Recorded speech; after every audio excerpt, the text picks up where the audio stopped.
Ayan guys, kumusta po kayong lahat? So ito nga ay magbubuhat ako ng tangke. Lalabas tayo kasi naubusan kami ng gas. So bubuhatin ko yung tangke paakyat kasi nandito kami sa baba. Iakyat ko, Diyos ko, ang bigat. Wala na nga ng laman. Bubuhatin ko dahil paakyat kasi bibili sila ng bago. So tara guys. Magbubuhat tayo, ilalagay na sa taas. Ayan. Yung dalawa na yan, ito. Yung dalawa na to, bubuhatin ko yan doon sa taas. Ayan, doon. So, tingnan nyo naman guys yung aakyatin ko. So, tara. Iaakyat ko. Tara guys, at iaakyat.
So, yan guys.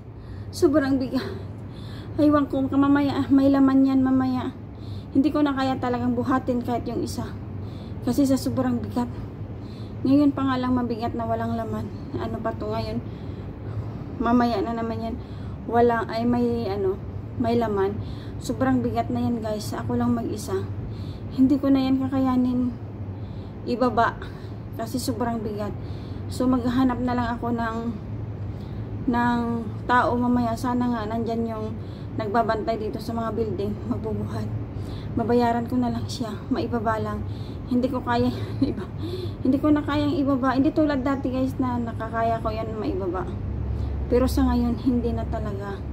Ibang-iba na talaga yung lakas mo noon at saka lakas mo na sa ngayon na nagkakaedad na.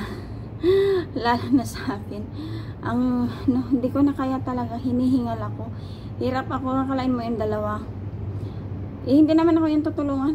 Iwanan lang na naman ako niya, nakalangan niya siguro magaan lang. Hindi man lang So, mga mamaya, magrireklamo ako, sasabihin ko, hindi ko na yan kayang ibaba. Kaya maghanap ako mamaya ng mautusan ko na magbubuhat pababa. So, ayun guys, maraming salamat. Thanks God. Nauki tayong lahat. So, maraming salamat po and thank you for watching. Ingat po tayong lahat and God bless. Bye bye.